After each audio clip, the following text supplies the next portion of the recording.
Oi galera, tudo bom? Sou eu aqui de novo com vocês, Dr. Alexandre, e hoje nós vamos falar de um assunto que está bombando aí, tá? Infelizmente, uma semana muito triste na história do nosso país e também na história mundial. Esses dois atentados que aconteceram, um na Nova Zelândia e outro aqui em Suzano, tá? E esse post é exatamente para tentar explicar um pouquinho por que esse tipo de situação acontece, por que essas pessoas, por que essas pessoas tomam esse tipo de atitude, o que leva dois jovens, como no caso de Suzano, focar mais aqui o nosso caso doméstico, de terrorismo doméstico, por que que eles chegaram a esse ponto, né? Então, assim, existem alguns fatores que são primordiais. A primeira coisa que eu vou bater na tecla, eu já falei algumas vezes e vou continuar falando. Nós perdemos na nossa referência familiar. Lógico que nenhum lar é perfeito, nenhuma família é perfeita. Mas o número de famílias disfuncionais aumentou muito nas últimas décadas, né? Problemas familiares, separação, porque assim, existe um falso mito hoje em dia de que, por exemplo, no divórcio, uma pessoa ou as duas saem felizes. Não, ninguém sai feliz do divórcio. O divórcio é um processo de luto, né? Onde morre uma união, morre um casamento e quem paga o preço são os filhos. Porque os adultos, depois de passar pelo processo de luto, eles vão se reerguer. Só que existe uma série de situações que fica para a criança. Como fica a questão financeira? Quem vai pagar esses estudos? Quem vai custear o dia a dia dessa família, dessa nova organização que se fundou? Os problemas com a ex-mulher ou ex-marido vão continuar? Quem vai dar o apoio emocional? Quem que vai fazer papel de mãe e pai? Como que vai ser a relação com o namorado da mãe, a namorada do pai? Como que vai acontecer isso? Tudo isso gera um desconforto muito grande. E as crianças é que sofrem com tudo isso. Além disso, o uso e abuso de substâncias químicas. Gente, nunca se bebeu tanto quanto se bebe hoje. O álcool, tirando o tabaco, que é a coisa pior que existe, o consumo de álcool tem crescido muito, né? E junto com ele o consumo, entre aspas, recreativo da cocaína, da maconha, etc. Isso tem destruído lares. Por exemplo, um dos meninos, parece que o Guilherme, que é o mais novo, vem de família que tem o hábito do uso e abuso de substâncias químicas. Uma família desestruturada, né? Além disso, existem pessoas que entram no grau, aí para afirmar isso em relação ou ao Luiz ou ao Guilherme, nós teríamos que fazer uns exames e avaliá-los. Então, qualquer coisa antes disso seria precoce. Mas uma pessoa, para fazer aquilo que eles fizeram, ela tem uma coisa chamada psicopatia. E quando um psiquiatra sai falando, olha, a pessoa tem uma doença mental, assim como o cidadão que deu uma facada no Bolsonaro, isso não quer dizer que a pessoa não tenha consciência daquilo que ela fez. Não, ela tem consciência sim do que ela fez, ela sabe o que ela fez. Só que para ter a frieza de fazer aquilo, ou seja, não ter a trava emocional, né? Por exemplo, eu odeio o Bolsonaro, tá? Eu gostaria que ele morresse, tudo bem, mas até aí você pegar uma faca e ir lá e dar uma facada no cara, isso aí já é uma doença. E aí não tem desculpa para o ato, ele tem que cumprir a pena, mas a pessoa, para conseguir fazer isso, ela não tem um freio. E aí é o que eu quero entrar. Da onde vem esse freio?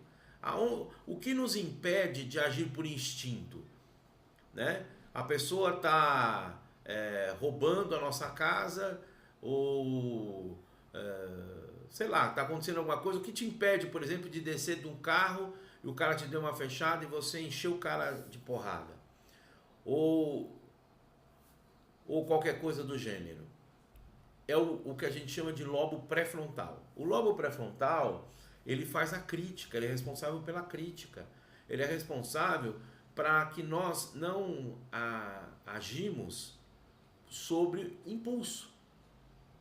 Que nós possamos agir simplesmente através de um raciocínio. Muitas vezes, embargado pela emoção, nós cometemos alguns atos que depois a gente fala, puxa, se eu tivesse respirado um pouco mais, eu talvez não teria feito isso que eu fiz. Mas uma coisa é importante e que a gente precisa entender. Esses meninos foram achados nessa Deep Web, né? Fizeram parte de um grupo, que é um grupo terrorista sim, inclusive na carta que um deles deixa na internet, se não me engano do Guilherme, ele fala que ele vai encontrar com Deus e 7 virgens, então isso fala a favor de ser até pode ser até um grupo islâmico, não dá para saber se é ou se não é um grupo islâmico, mas isso é uma promessa de Alá, né? Aquele que morrer na Guerra Santa vai para o céu e terá 7 virgens eternas. Ou isso também pode ser um disfarce, né? Uma despista, porque parece que o grupo é um grupo anarquista. De qualquer forma, há muito que se investigar e muito que saber. Mas de qualquer forma, essas pessoas que têm essa psicopatia, o prazer delas está no sofrimento. O prazer deles, embora eles já tenham morrido, está exatamente em dar prazer para aqueles psicopatas que ficaram no grupo lá, onde eles estão no chat, em ver o que? O sofrimento da família, o sofrimento das pessoas que estão envolvidas, né? Que viram os assassinatos, mas que sobreviveram, né? Dos funcionários, dos alunos, de todas as pessoas que estão envolvidas com o caso. O psicopata, o prazer dele não é a morte. O prazer do psicopata é o sofrimento, né? E o prazer deles foi em ver o sofrimento e saber que a mídia vai explorar isso ao máximo e fazer com que as pessoas que forem envolvidas com essa atitude vão sofrer. Não estou dizendo que a mídia não tem que informar, não é isso que eu estou dizendo. Mas existem vários tipos de mídia, a gente sabe. E tem mídia que fica explorando algumas questões, vamos dizer, no mínimo tétricas, um pouquinho imprensa marrom, vamos dizer assim, um humor negro, onde fica mostrando, por exemplo, o cara dando machadada na cabeça da pessoa, essas coisas, que isso não vai acrescentar em nada. Isso não vai acrescentar em nada, mas as pessoas vivem disso, né? Por exemplo, você vê um Datena que faz isso, mostrou lá 200 vezes o cara dando uma machadada na cabeça da moça. Ele mostrava a posição e dando. Quer dizer, não vai acrescentar, não tem porquê, mas vive disso, ele ganha o dinheiro dele fazendo isso. É um dinheiro que eu não gostaria de ganhar, mas cada um ganha o dinheiro como quer, né? Eu tenho Jesus no coração, ou algumas pessoas têm, ele diz que tem também, e eu espero que ele reflita sobre isso da próxima vez que ele tiver que mostrar sobre isso. Fale do assunto, critique o assunto, a saúde mental é um assunto que deve ser colocado. Esses pacientes, por exemplo, devem ser, porque veja bem, dentro da prisão o que mais tem é gente como esses 2 meninos. Por que você acha, por exemplo, que algum tempo atrás aconteceu lá aquele genocídio naquele presídio lá no norte do Brasil, onde os caras picotaram todo mundo? Você acha que uma pessoa em sã consciência, por mais raiva que ela tenha de outra, ela vai lá e picota a outra? Ela pode matar, mas não picotar. Uma pessoa normal, por exemplo, que, vamos supor, ele está trabalhando e ele recebe a notícia que entrou um ladrão na casa dele e matou a mulher e os filhos. O certo, o correto, é ele tentar seguir a vida dele, perdoar isso e resolver o problema. Isso seria o correto, o certo, né? Aqui, como cristãos, era isso que nós vamos fazer. Mas vamos supor que ele não conseguisse fazer isso e ele resolvesse se vingar da pessoa que matou a família dele. Se ele for uma pessoa normal, ele vai encontrar o assassino, vai pegar uma arma e vai dar uns tiros no cara e vai matar o cara. Acabou. Agora, se ele for um psicopata, ele vai querer pegar o cara, picotar o cara, cortar a ponta da orelha, depois a ponta do dedo. Quer dizer, não é uma coisa normal. Isso nos mostra que as pessoas que agem por instinto são pessoas que já têm um desvio da normalidade. Por exemplo, pessoas que dirigem em alta velocidade em autoestrada num dia cheio de movimento. São pessoas que têm um desvio da normalidade. Pessoas que sobem numa moto, eu ando de moto. Pessoas que sobem numa moto e andam a 300 e tantos por hora numa rodovia cheia de gente, arriscando sua vida dos outros. Tem uma psicopatia aí atrás. Por quê? Porque o correto é você pegar a sua moto de alta velocidade e ir correr no autódromo, aonde você não vai ter, de repente, um caminhão que sai a 20 por hora na sua frente e você não vai ter exatamente nada para fazer. E dane-se o equipamento que você tiver, você vai morrer. Então, assim, são coisas que a gente tem que se questionar na nossa sociedade. Pessoas que têm comportamento sexual fora do normal. Por exemplo, mulheres ou homens que saem fazendo sexo com qualquer pessoa, conhece a pessoa num dia, no mesmo dia já vai para um motel, para algum lugar e tem relação sexual com a pessoa, às vezes com mais de uma pessoa ao mesmo tempo, mesmo dia.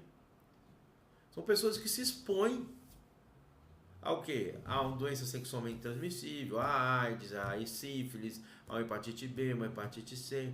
É um comportamento que não passa por uma crítica. Porque não tem eu não estou falando de moral, não é uma questão de moral. Isso é amoral, ou isso é imoral, ou isso é normal. Eu estou falando de uma questão mental.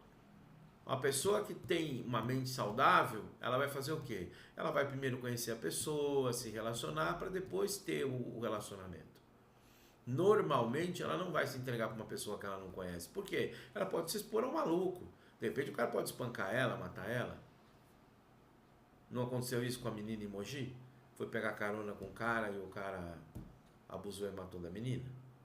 Então, é exatamente esse tipo de coisa. Não tem senso crítico. Não tem senso crítico e se expõe ao risco. Ela se expôs ao risco por infantilidade, porque era uma menina, ainda tinha 16 anos, 17 anos, o cérebro não estava formado ainda, não tem capacidade de conclusão, de decisão. Como você fala isso? O cérebro só vai estar formado, alguns dizem 21, outros trabalhos 24 anos. Então ela não tem essa capacidade de decisão, estava alcoolizada no momento, sua capacidade de julgamento estava diminuída, e aí tomou uma decisão errada, coitada. Ela não tem culpa disso. Mas essas pessoas que têm um comportamento compulsivo, né, em relação a isso, se expõem a riscos. Né? Todo tipo de compulsividade se expõe a riscos. Então, é preciso que se melhore a questão do ambiente familiar. Porque esses genes todos que estão dentro do ser humano, eles podem não vir a aparecer, ou seja, esses meninos poderiam não surtar se tivessem um lar normal. Então, o que nós vamos, para fechar o nosso vídeo hoje aqui? Vamos ter uma vida saudável, vamos voltar a alguns velhos costumes, né? Vamos voltar a ser mais presentes dentro de casa com os nossos filhos. Dinheiro não é tudo, né? É muito melhor um pai mais presente, uma mãe mais presente. A gente precisa de querer trabalhar tanto e pagar tanta conta. A gente precisa estar mais dentro de casa com os nossos filhos. Nossos filhos não podem ser estranhos. Nós estamos entregando os nossos filhos para a internet e para esses caras que estão aí para pegar eles para fazer coisas horrorosas. Tá bom? Fique em paz. Entra no vídeo Alexandre Schiferi. Dá um like, compartilha, se inscreve, um beijão, graça e paz e a gente se vê.